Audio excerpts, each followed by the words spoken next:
All right, good morning, everyone.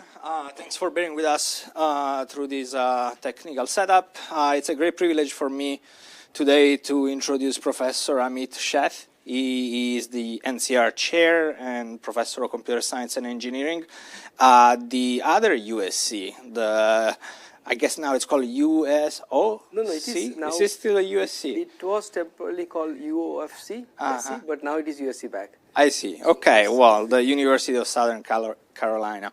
And Amit has accomplished a number of incredible feats. In my opinion, his career is decorated to the point that I can't remember all the awards or accomplishments, but some of them include being nominated a fellow of the AAAI, IEEE, ACM, and several other, AAAS, and several other associations. But I think that the coolest thing that Amit has accomplished over the last several years is that he built from the ground up, from scratch, literally, an institute-wide initiative on AI that, again, from zero to dozens and dozens of full-time researchers, it's something really impressive to accomplish in an academic endeavor, and something that we can learn from as well. Today is going to give a talk about trustworthy AI and intelligent systems in the era of GenAI, and yeah, please welcome him. Thank you very much, Emilio. Let me know if you guys can't hear well. I think this is on, so I will put this away. Let me. So, my agenda is to kind of. I will primarily talk about what I think is coming next in AI, more or less, as I see it. This is about the institute I started. This is my third academic organization building. So we started with some PhD students that moved with me from previous university, where we had the largest research center in the history of that university. And then here there's one person who is an alumnus visiting us early. And then in about 4 years, we had about 50 researchers, 35 PhD students, faculty, and so on and so forth. My group is generally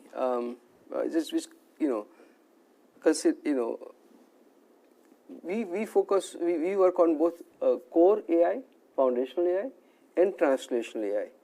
A lot of interdisciplinary work.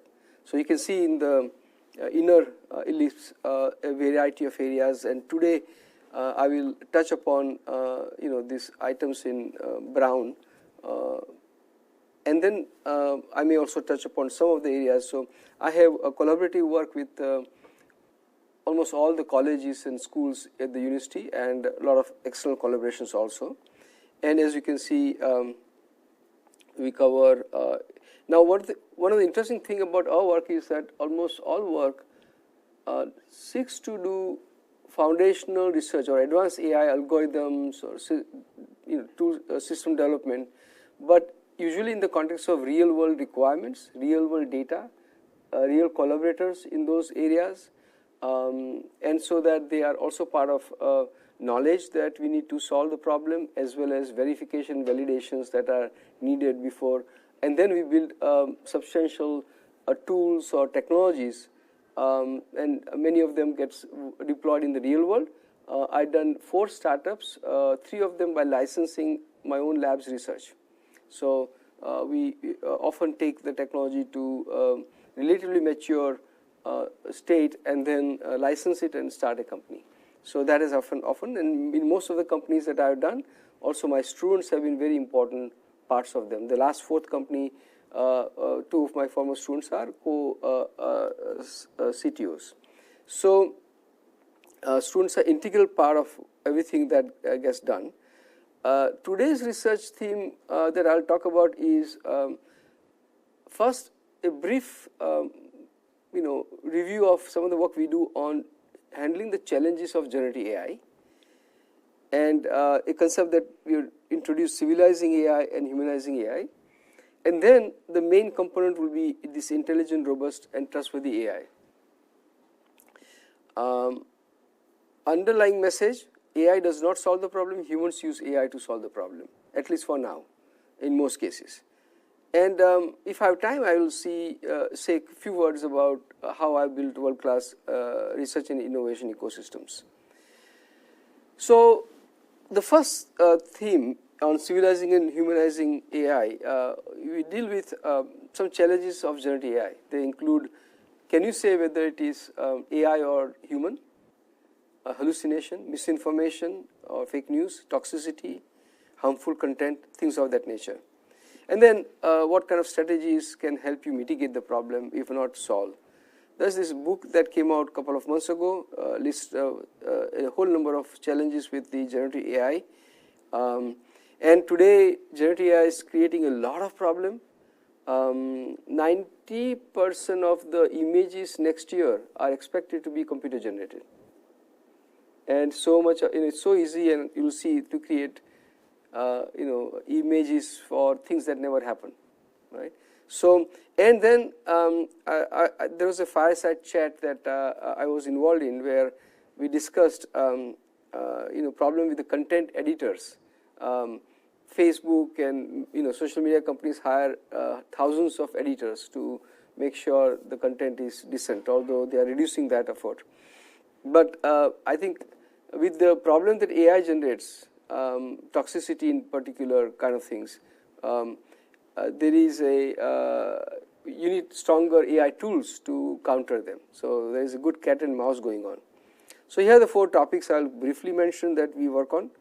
The first work is on AI or human, and we had this paper that got the Outstanding Paper Award at EMNLP, where we looked at a whole bunch of LLMs and discussed what kind of problems, what are the challenges in being able to tell whether this content is human generated or machine generated. And we basically showed it is incredibly hard and almost impossible to do so. And here I'm showing you the visual paraphrasing. So there is image of the Pope, and with some modification you can change the image substantially, and it's impossible to tell that this transformation has occurred by the machine. So images will still look very realistic, very real world, and it will be hard for anybody to find out. And there are many techniques with regards to watermarking, and all of them have problems in terms of actually standing up to real problems. So the other problem is hallucination. This is a very major issue. This was the year, word of year 2023, and that hallucination is a feature of the neural network based models. If you build something like a large language model, statistical model with large parameter space, this is a feature you can't prevent it. Actually, there's no. So how do you identify the hallucination? What kind of hallucination it is, and how you can mitigate is a huge challenge. Some examples here where in response to the prompt, your language model gave you some results, but that never happened. Right? Kamala Harris never married Elon Musk or vice versa. So we introduce a very interesting and comprehensive taxonomy of all kinds of problems that hallucination, of hallucination, and you can see that variety of the types of hallucinations occur. There is acronym ambiguity, where RLHF is defined as reward-free learning from human feedback in reinforcement learning, right? So not accurate, right? And so on and so forth. I won't go into the details all of that. I just wanted to point out, a lot of things were learned from these. For example, we found that RLHF-based models had fewer hallucination than the other models, and what kind of models were producing what kind of and what level of hallucination. There were all this interesting study. This was covered in a big way in a Washington Post as well as in a Nature. We defined something called hallucination vulnerability index, and this Nature piece also covered that prominently. There is work going on visual hallucination, another very interesting and challenging problem. Misinformation is and deepfake is another major problem that we work on. But AI can help both create this problem and help automate detection, although it's not always easy. So you can see that I was able to create this Kamala Harris and Elon Musk marriage pictures and even text describing that and all kinds of stuff. Now we run a major workshop and competition on this Defectify at AAAI. The fourth one will be next week after next, and there is very large corpus of available for people to do their evaluations. Here is an interesting insight. You can see this photograph with the narrative. This guy says that it was, I got to work with Magic Johnson where he came for blood donation. Now, it will be very hard for a machine to say this is fake or this cannot be true, right? So we developed a tool that asks these 5W question-answer questions: who claims, what claims, when claims, where claims, why claims. And these are the kind of questions that a fact checker has to ask. But a fact checker literally takes hours to decide one item, whether for one item whether that is factual or not factual or partially factual. So this tool was developed to help those kind of people. But with regards to Magic Johnson problem, you got to have a knowledge that Magic Johnson is HIV positive, and you got to have a knowledge that persons who are HIV positive cannot donate blood. So, so here is a very simple demonstration that a pure data-driven AI system cannot solve the problem. That you really have to, have the knowledge and use that to solve the problem. So it's the area of combining data and knowledge is something that we've been working for a very long time. We are among the first, if not the first, group to work on that area, and you'll see the artifact and implication thereof, right? We have a very interesting project funded by NSF. Here the idea is to identify and mitigate the harm in images created by vision language models. So there can be prompts given like Muslims, about Muslims or black folks or any other racial or other negative aspects, and these visual language models will generate harmful images that are really not good, and the idea is how do you prevent that from happening. And so we are working on kind of obscuring those images that could be harmful. Here is an example about a query that talks about every Muslim can commit a terrorist attack one day, and how do you understand in this case parametric space? How do you separate out what could be hateful part and not hateful part, and then how do you create image that actually does not portray this harm, and so this and this here we are using this kernelized direct preference or optimization based algorithm, as well as a bunch of measures for alignment and structuring of the model.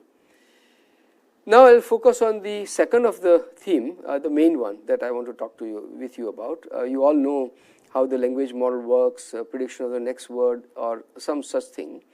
And recent studies have shown that these models have been extensively used for content related tasks and for creative tasks. So you can see the popular use cases that were found in this study. And the other study found that coding and content creation again were were cases where this technology did very well and is extensively used. And yeah, it is indeed the case that at least in the coding part, because they might have very much seen the that kind of data, they come out very well. But so as you think about it, what you find is that for information assistance kind of job, they do well, or at least they are a solution that many people would want to use. but they are not yet there to support decision making or to support making real world actions in the real world. Daron Acemoglu is one of the winners of Nobel Prize this year, and he said that AI can only do small percentage of jobs, and I'll talk more about it. So one very interesting prediction Gartner made is that in 3 years, 20% of GenAI models, and I don't think that it should be called GenAI, it should be just models, because it may be not GenAI in the current form, in my view, and I'll talk about that. But so models that will be used in enterprises and industries will be addressing specific business functions. They will not be LLMs. The cost of building an LLM and then fine-tuning it or developing a RAG and getting a partially good result is just too high, and the solutions are not satisfactory. So there will be a next generation of models or AI systems that will come, and I'm going to share with you what they will look like, at least in my view. So here is an interesting post of talking about limitation of LLMs. So in spite of all the talk about AGI through LLM, I think we are far off in that matter. There have been a long list of failures. I'm not going to talk about it. So now, with that as a view, let me talk about the class of problems that are there in the real world and that will be solved by the kind of technology I'm going to talk to you about. The multi-tiered system of supports. MTSS is a 3-tiered proactive intervention system designed to help schools support students through key components like universal screening at the start of the school year to identify student needs early, tiered interventions that adapt in intensity based on student progress, continuous data collection for ongoing assessment and improvement, a school-wide approach to consistent expectations and supports, active parent involvement to ensure holistic student growth. The MTSS team is a collective effort involving teachers, counselors, mental health support staff, administrators, and more, all working together to create a supportive learning environment. But what if an AI system could enhance this teamwork?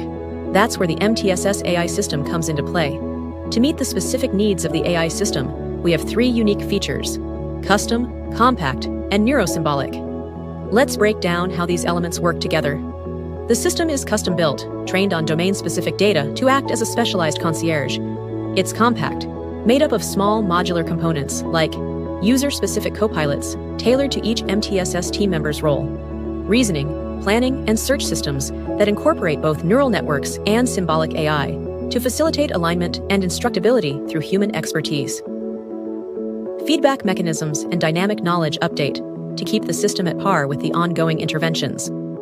This hybrid AI approach, blending neural networks with symbolic systems, is not just innovative, it's built with safety in mind.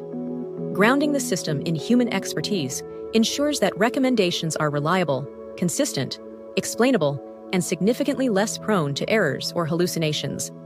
Designed for schools, this system is aligned with AI safety principles. By tailoring its copilots to the needs of educators, counselors, and administrators, it ensures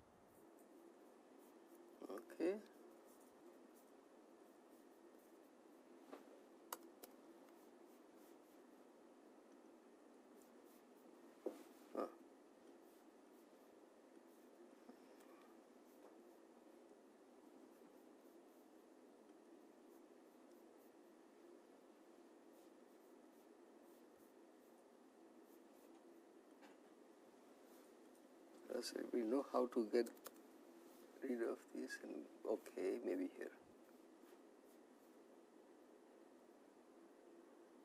Okay. And there are a whole bunch of things. If I have time, I'll talk about this very comprehensive application on disease-specific nutrition health.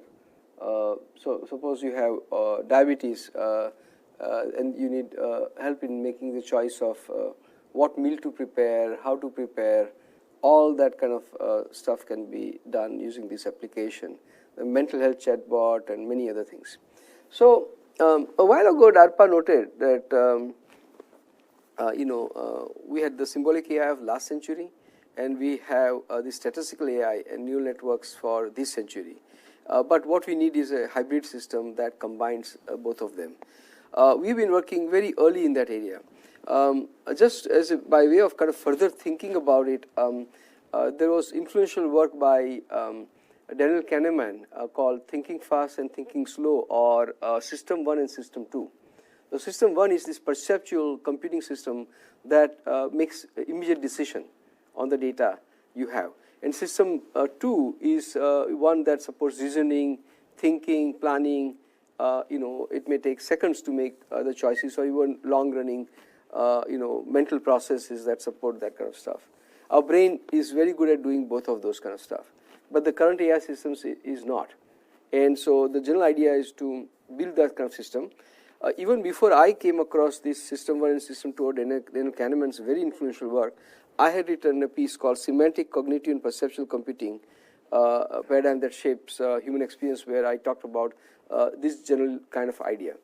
Now, what I have always felt for a very long time is the role of knowledge.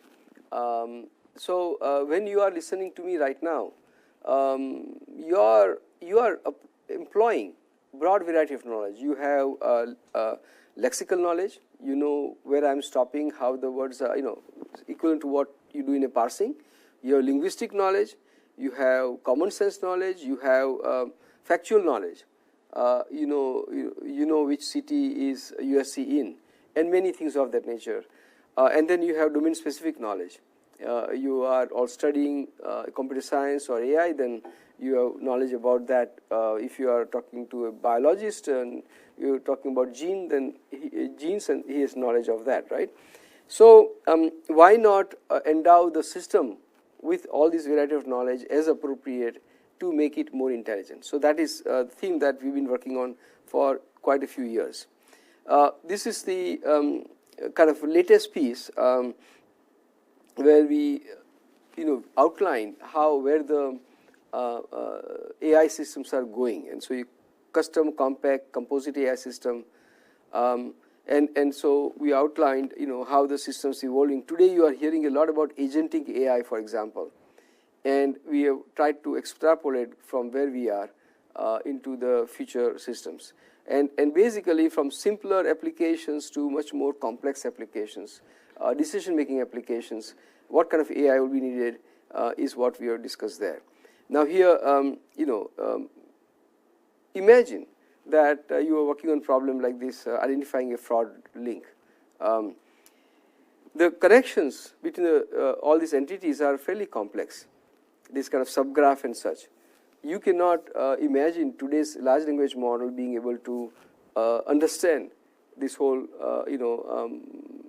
subgraph kind of stuff and navigate through that and identify that, for example. They are good for simple relationships, but for them to really make complex connections is something beyond their abilities. So yeah, they excel at simple open-ended tasks, but demonstrably lack in requiring deep reasoning or complex knowledge integration. And there are a whole bunch of evidences that have mounted, where we are able to see that language models with knowledge graph have substantially improved. I had a paper in 2016 called Knowledge Will Propel Machine Understanding of Content, where I showed with 4 applications how use of knowledge improved. Now this was pre-LLM days, but the same concept has continued to be valid. So many examples. I was just talking to Craig Knobloch. We were driving in his electric car, and we were talking about Tesla he has, and he says, 99% of the time it is good, but what about that 1%? I can't afford to have accident, right? So there are many such tasks where we believe that knowledge is going to be important to further progress from where we are doing.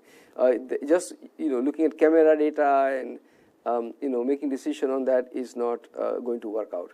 So this term neurosymbolic is getting very popular, and I expect that you will learn a lot more about it as the time passes. In fact, there is a mail of AAAI fellows, and I just got an email, where we'll have a discussion at AAAI on what are the next major things in AI. And they're giving 3 examples. The first example is neurosymbolic AI. So now, I think more mainstream will look at it. We've been looking at it for quite some time.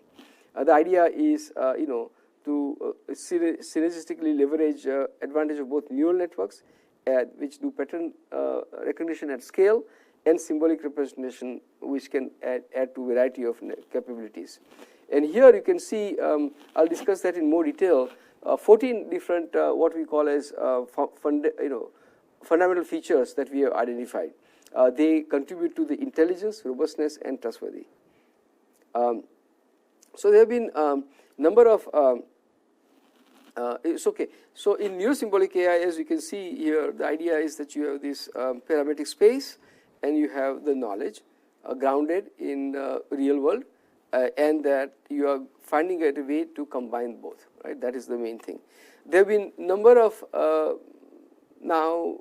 I mean, it's not entirely a new field. So we wrote a paper that summarizes, in our view, some of the different approaches to neurosymbolic AI. I just at this point for you to note that there is a logic-centric approaches that I don't think will scale, and there is a knowledge graph-centric approaches that I believe scales. I won't go into definition all that, but you can imagine a broad variety of approaches to combine these two things. One I call shallow infusion. So the idea is to infuse knowledge into neural network to constrain behavior and then do better, so it's more robust, more factual, more trustworthy. And shallow infusion basically takes knowledge and creates vector out of it, and just adds to the embedding space. That is a very rough approach. There is some value, but typically the value is a 10% improvement or some such things that we have seen in the past. Then there are approaches which do this integration of knowledge into neural network in a much more refined manner, and it may, in the deep infusion, it may even try to look at different layers of the neural network and introduce the knowledge appropriately at different layers with different levels of abstractions. So one of the algorithm we had developed is called TDLR. This was before LLM time, but you can see here basically you have a self-attention matrix, and you have a knowledge semantics based encoder, and that one is coming from the knowledge, and then you're combining the two to get the results. End result here is that, for example, you have all these different terms. They are very different. World War I, First World War, 14 to 18 war, Australia, Hungary. These are the different wars that were fought, or wars that were fought in 1914 to 1918, and which are the same and which are the different. This kind of thing was much easier to do when you incorporated the knowledge, and much better to do. Other interesting result was that this approach involving knowledge performed better than the large language model, meaning that as we go along, you can get more efficiency and quality with smaller model if you use knowledge. So now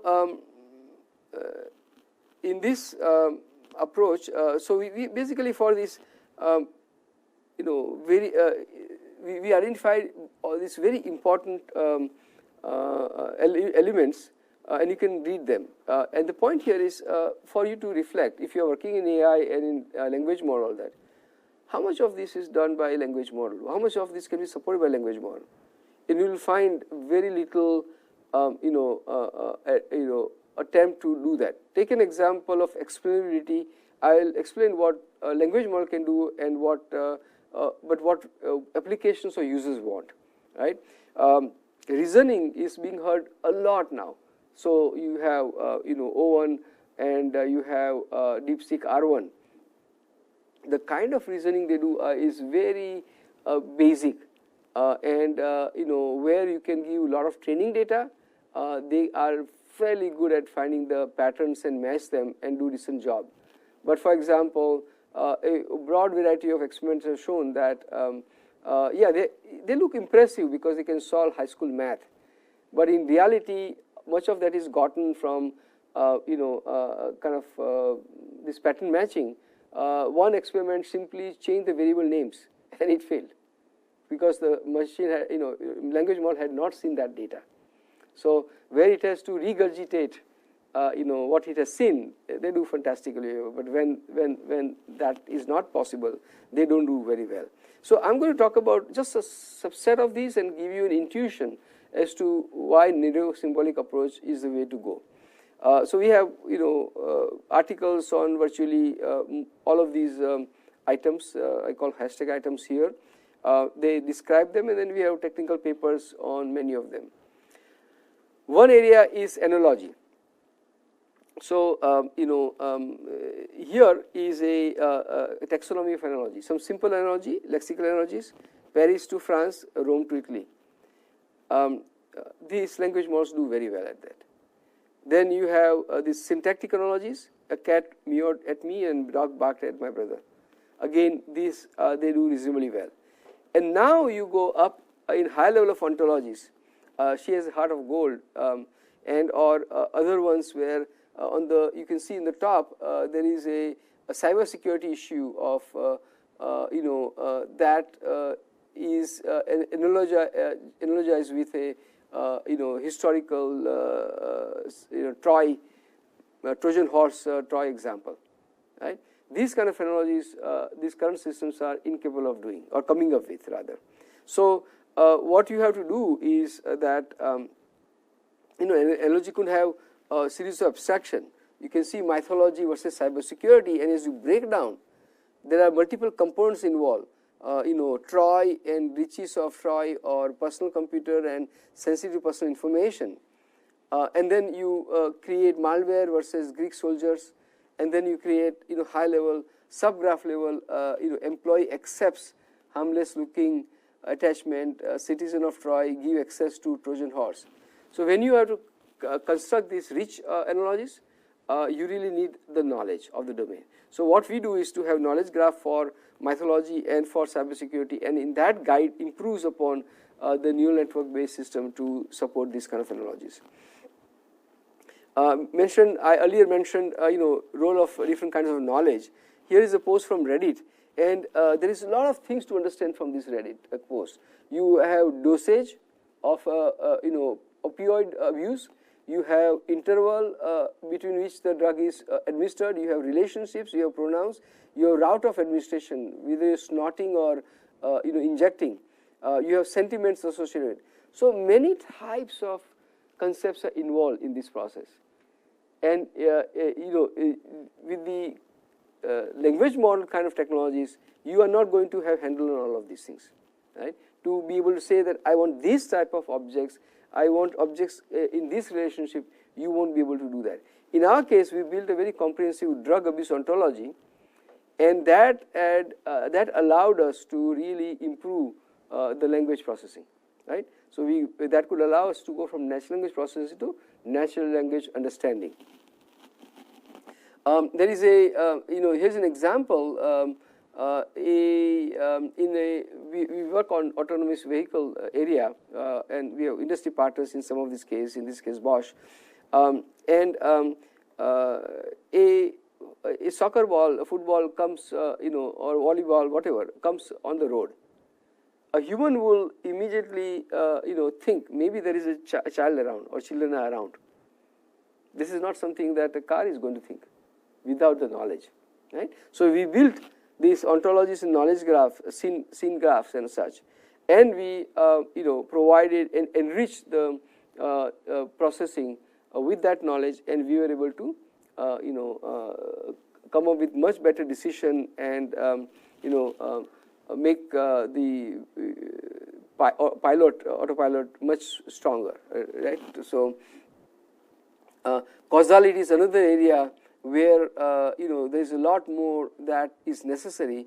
I will only talk to you about one idea.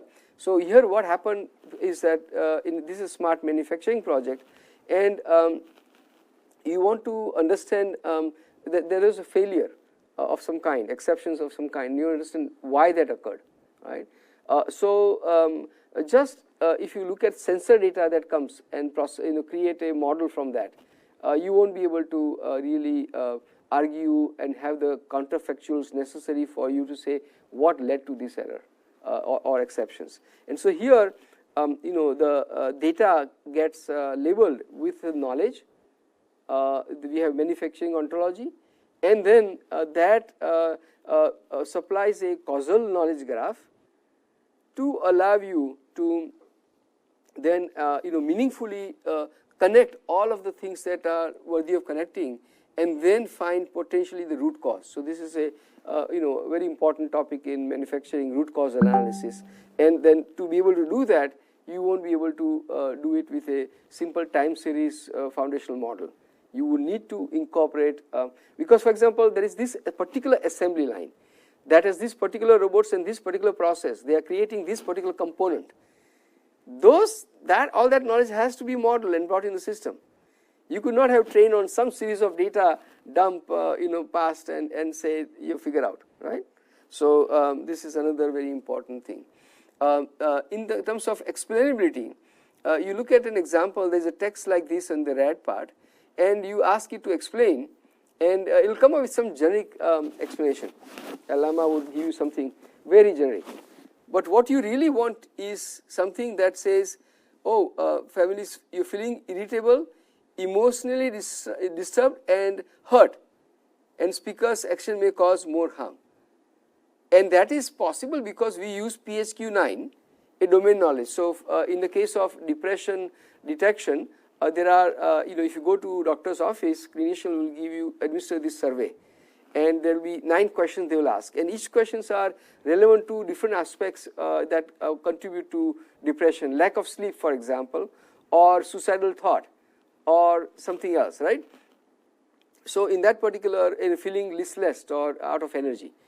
So because our AI model has understanding of those specific things that contribute to depression, it is looking for the specific concepts and terms that are relevant to the situation of depression, right? This shows you something more visually. Assume that you are looking for this text and saying, does it reflect OCD, obsessive compulsive disorder? So here is the medical definition from DSM-5, which is a medical literature.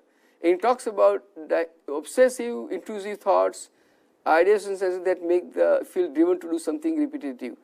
Now, what happens is that when you look at this text, we are explicitly looking for the concepts that are necessary to prove or disprove this particular classification, right? Categorization. So from these concepts we map to this is the knowledge graph, and from that we can say, can we define this definition for OCD, and then we can explain this is OCD because XYZ. Black box method simply can't do that, right? Security is a very, very major issue. We have one NSF project in security, and here this AI chatbot told the child to hurt her parents, or your parents are no good, and you can hurt them, or things of that nature, right? A very, very serious kind of thing. This has kept on coming, by the way. This is just very recent one. This was a month ago. This article in Washington Post. But chatbot becoming racist and other things were old, right? But in all this long time, 3 years, there isn't a very good solution to this. Okay, in the language model world. So here, what we do is to we understand in this question there is a concept of self-destruction, and we understand that talking about self-destruction to a person with mild MDD, major depressive disorder, is not a good thing, is not allowable. The clinicians would not advise that you talk about such thing because it can exacerbate the situation. So here we understand those concepts, and you can see that that question was modified and self-destruction was left out. So we created a safer chatbot in this particular case using knowledge. Other area is of attribution. Many these language models fail at giving you precise. You ask them which particular paper has talked about this particular thing. They might even make up the paper and say that that paper has this actual text, right? And so being able to do attribution is another very important thing where knowledge is extremely important. And here we are using again this process knowledge, which is this PHQ-9, in understanding various parts of the thing. This is that example of the ball and how we understood scene understanding, better scene understanding for car vehicle. So what would you expect to or do to encounter this scene? And then this is a dissertation of my PhD student. He will be defending soon, but where he has used knowledge graph for all different activities necessary for scene, autonomous vehicles or driving assistance. Now, creating a custom model or targeted model is very important. If you're not here, you'll see that more and more people talk about this. I just saw an interview with Vinod Khosla about small models, and everybody now has certainly started to talk about it. This is a major thing because we have seen last 3 to 5 years all focus on large language models. And now we have understood where large language models are better and where they fail. And now for a lot of things, you see vast, effort coming into developing these targeted small models. So there are issues about focusing on what problem to be solved and creating very small models. So these days it's very easy to create models that work on your mobile phone as well as on $250 edge devices, and they can do that. Let's say the smart manufacturing example I was showing you, they can do all that totally very well, and then you get the benefit of privacy and security, right? The privacy is a big issue if you are sending out to the language model on the cloud. If you have your own model, then you don't have that problem. So many medical problems also, this is going to be the way to solve the problem. So what we are doing is to develop a platform to train new models in much more efficient and effective way. Because I believe that people, currently I work with 3 or 4 startups, and they all, they are our use cases. Our MTSS example I showed you, our nutrition example I'll briefly mention, they all require creation of these custom models. They all involve use of neurosymbolic AI, and that we are creating a platform so that we can train these models effectively. Today a startup may take, at least I know the figure from Indian startup spent $7 million to create their model on machine learning work. We like to solve that at 1/10 of the cost or less, right? So they can come to this platform. That will be on the basic AI infrastructure, GPU infrastructure, and then you come and train this model in a matter of days, and that's your take with you and solve the problem. So this I'll very quickly mention this. This is a very exciting application where you need a lot of different representations. So you need process representation of recipes and how do you cook, ingredient and cooking instruction and actions, and you need disease related information if you are what food is allowed, not allowed, how much nutrition, how much carbohydrate with diabetes type 2, and user level explanation. So you can see here broad level of knowledge, disease specific knowledge graph, cooking taxonomy, ingredient substitution. If you substitute shrimp by tofu, what happens? Is it a reasonable substitution? So many things like that, right? A particular cooking may create carcinogens or introduce trans fat. Very complex problem, and I just want to point out this thing. There's a whole lot of things involved in solving this problem, very complex problem. Model is a little minuscule part of it. So these days, too much attention is on the model creation, but actually that's why in our paper we talked about composite AI systems, right? So and finally there is a how do you take a variety of requirements like regulations, like you have law, you have policy, you have guidelines like medical guidelines. These all can be represented in a symbolic way, and then how do you manage the behavior of the neural network such that they will be adherent to all those requirements. And so we have here knowledge level, neural network level, and metacognition level that utilizes both of them to get you the solution. So we call value-based AI development. This is my team, and I'll in next 2 minutes or 5 minutes I'll give you something shortly. Let's see. So what you guys are at USC, a fantastic institution. I was told that yesterday I heard about the figures of what percentage of students get accepted, and some of you have fellowship and other things. So I think you are in a privileged position. I had to develop an environment where my students compete with you guys and win. So so far all my students who have gone to academia have gone to R1 universities without doing postdoc.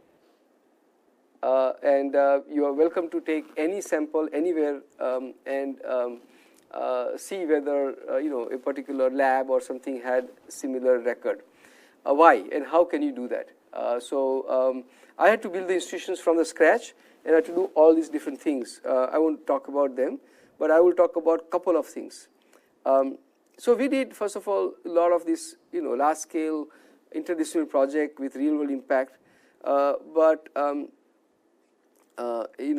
and I was able to recruit faculty. They have been exceptionally successful. All of them got $1 million plus in first 3 years, but I had a very unique recruiting mechanism. So most of my students, we put a invitation for students to apply for doing internship with us. 487 students applied from all over the world in one day, and then we closed that. And then some of those students would do online internship. 2023 we had 40 plus papers. More than half of them were co-authored by interns. Then some of those interns came on site, and they got to see our work environment, and we have world-class environment. You can see this is our workspace. I was able to design from scratch exceptionally good collaboration spaces, and it is inviting that students will be there at 10 p.m. and working. Of course you might be working doing that too, but also an ecosystem where a lot of collaborations going on.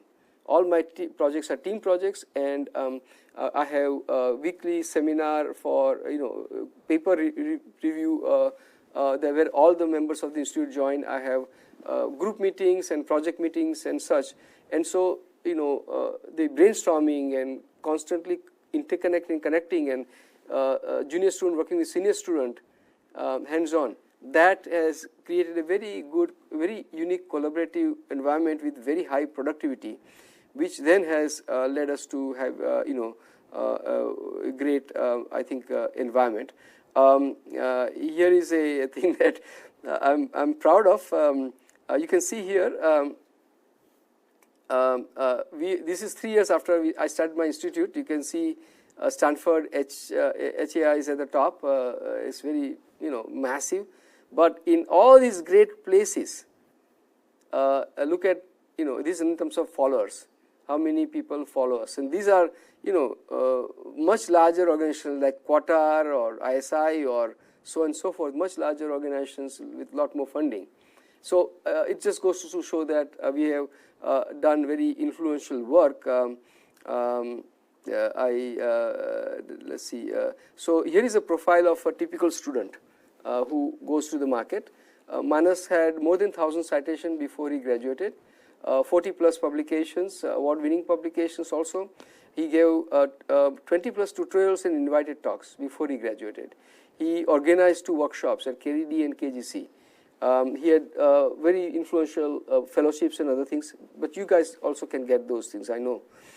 Best Paper Award, and he got a research grant, small one, but in his own name as a PI before he graduated.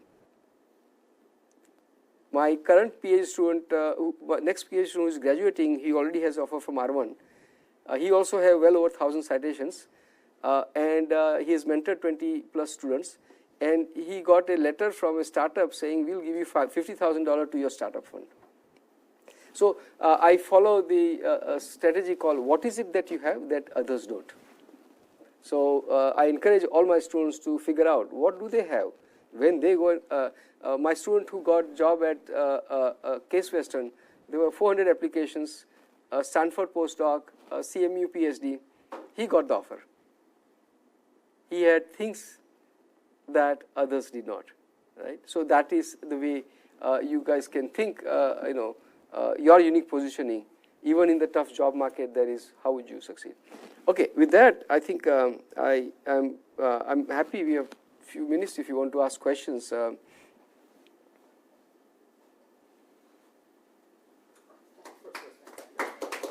Thank you.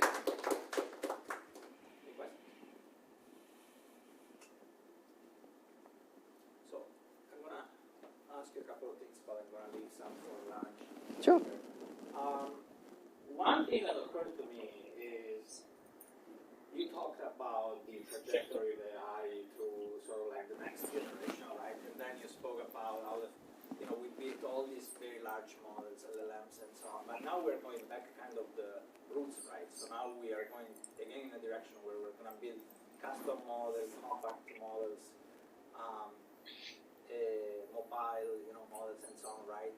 So in some sense, it's like we're going back again to the notion that we need task-specific models optimized for some particular task, because these massive models might excel in generic tasks, but might not be necessarily as good into specific tasks like the vision task with the self-driving cars or the smart manufacturing, supply chain and so on, all these tasks, right?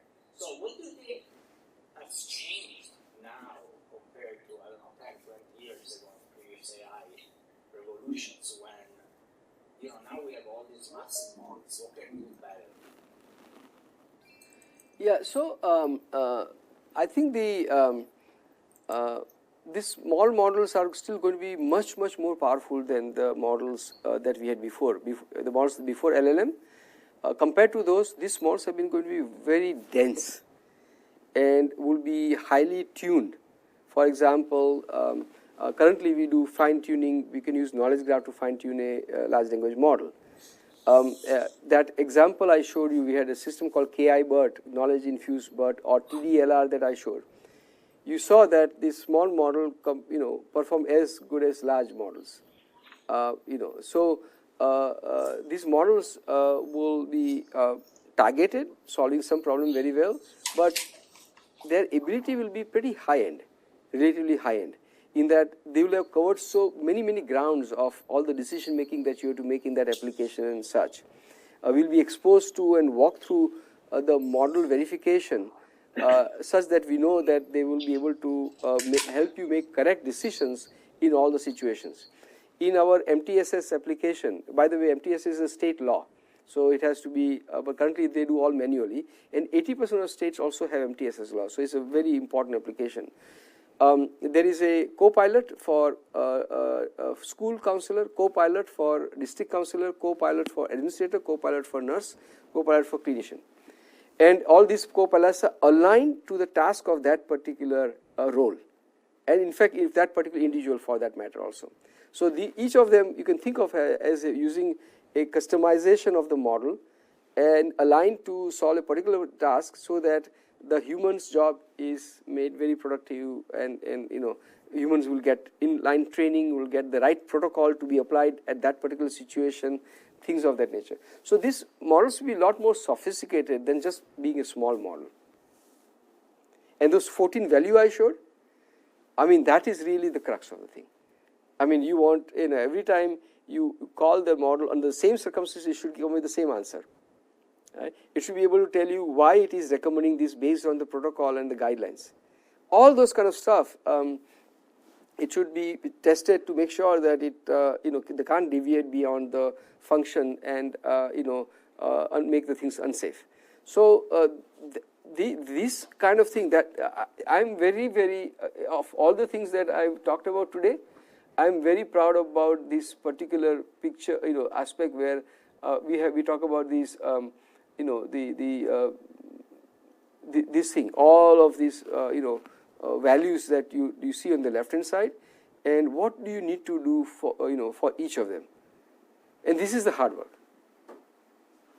And I don't know much about sustainability, sustainable computing and so on, but one thing that occurred to me was at some point you were describing how introducing your symbolic and knowledge into the system can actually help you make a smaller model as good as a massive model in certain cases. Yeah. So that obviously translates into cost saving, etc. It also translates into energy saving. Sure. So I was thinking it would be cool to maybe have some kind of a model that describes how much energy and how much money and whatever you save for each amount of knowledge that you instill into the model, right? So you can show this is GPT-4, it costs, I don't know, $500 million to train.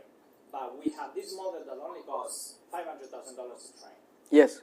And it has this wealth, this much. And then you add some amount of knowledge, and then it goes up this much. And you translate basically knowledge into money and energy. And we have actually defined a sustainability index, and we are actively working on demonstrating, evaluating for our models, and what is the cost-benefit trade-off. My sense is that, again, we will win when we are solving a very specific problem. If you have general purpose question answering, the large language models do a good job right now. But I think that security, the privacy, security, cost are going to be very important drivers. And being able to, that's why we are developing this platform, that you can create this model very efficiently and effectively at will. I can see of us spinning off a company just, with that platform kind of stuff, but yeah. Thank you. And yes. I was just wondering, so some of the problems we see with these models nowadays with like hallucinations and stuff like that stem from, I'd say, irregularities in the data, like misunderstanding, sarcasm on the internet and stuff like that.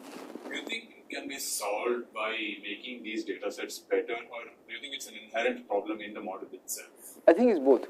So there is good work on sarcasm you can find, for example, and you could, those work have been done independent of the large language models, but I think that you can incorporate that as in post-processing, post-training part of the model. You can actually handle some of these things. But the biggest problem, particularly with hallucination, is that it is a feature of it, meaning there is no way, there's no technical way, nobody has ever been able to understand how you can solve a hallucination. And equivalently, a very large problem is black box nature of it also, right? You are only interpreting possibly why it might have done, but you are not able to do that. And in fact, when it comes up with a attribution to a paper that does not exist, it will convince you that it exists until you yourself do independent exhaustive work, right? So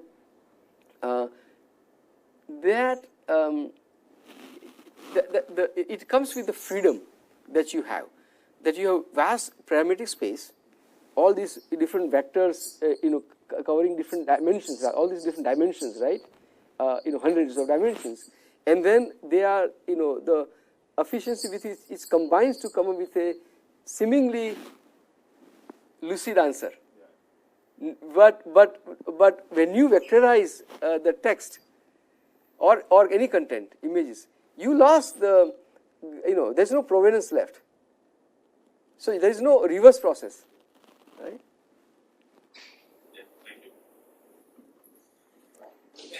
To conclude the talk and the recording, and looks like it's time for next meeting, so lunch. Thank you all. Thank you. Thank you. Thanks.